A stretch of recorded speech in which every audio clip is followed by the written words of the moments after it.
Dear fans, welcome to Friendly to the Earth Part 2. Namaste. I am Limbu and Bahadur. Let us talk about benefits of plants.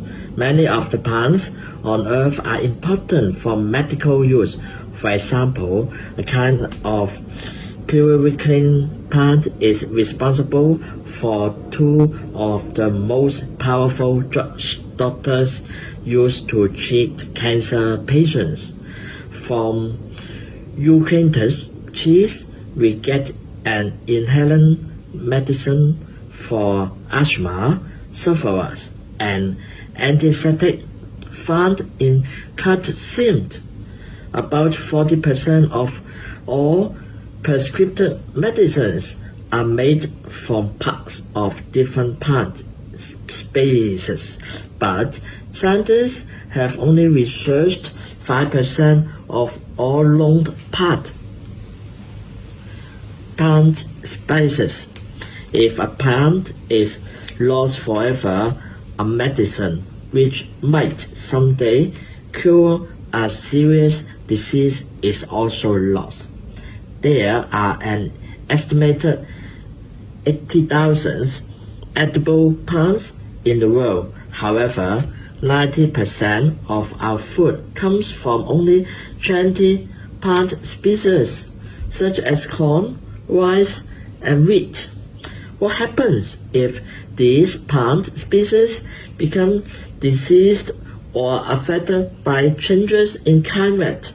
The answer might be found in a scientific breakthrough in creating a super wise strain which is disease resistant and able to produce large quantities of good quality rice.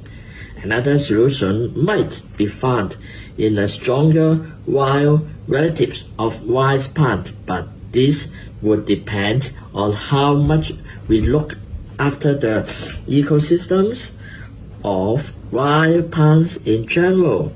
With so many plant species yet to be discovered, who knows what benefits might be found in a small plant on the remote mountainside.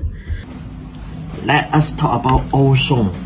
Ozone is an invisible and odorless gas that occurs naturally in the Earth's upper atmosphere and is also produced by humans at ground level. Ozone can be helpful or harmful, depending on its location. Helping ozone is found in the upper atmosphere, about 60 to 50 kilometers above the Earth's surface. This ozone protects you from the sun's harmful ultraviolet rays. Unfortunately, pollution has affected this protective ozone layer, and large holes have opened up over the north and south poles. These holes means that living creatures, including people, believe them are not protected from the sun's harmful rays, and many experienced serious sunburns and other problems. For example, rabbits in southern Argentina have gone blind from the sun's intensive ultraviolet radiation. Harmful ozone is found closer to where it is produced by cars and factories. Even though it is colorless and odorless, it can still cause illness in people who believe in. Let us talk about pollution. Air pollution. There are many kinds of pollution.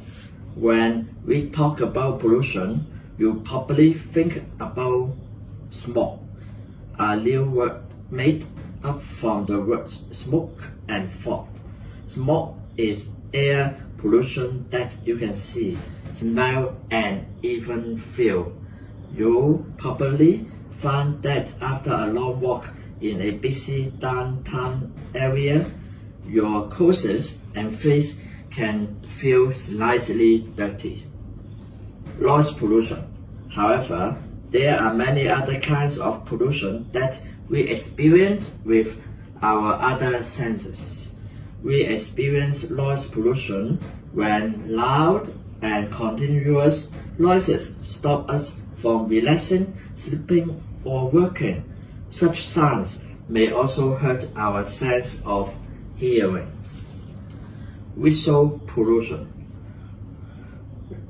We see loss of pollution in the form of rubbish when it is not disposed properly, but we also experience visual pollution in the form of large and ugly advertising that makes our views of the world less pleasant. Chemical pollution.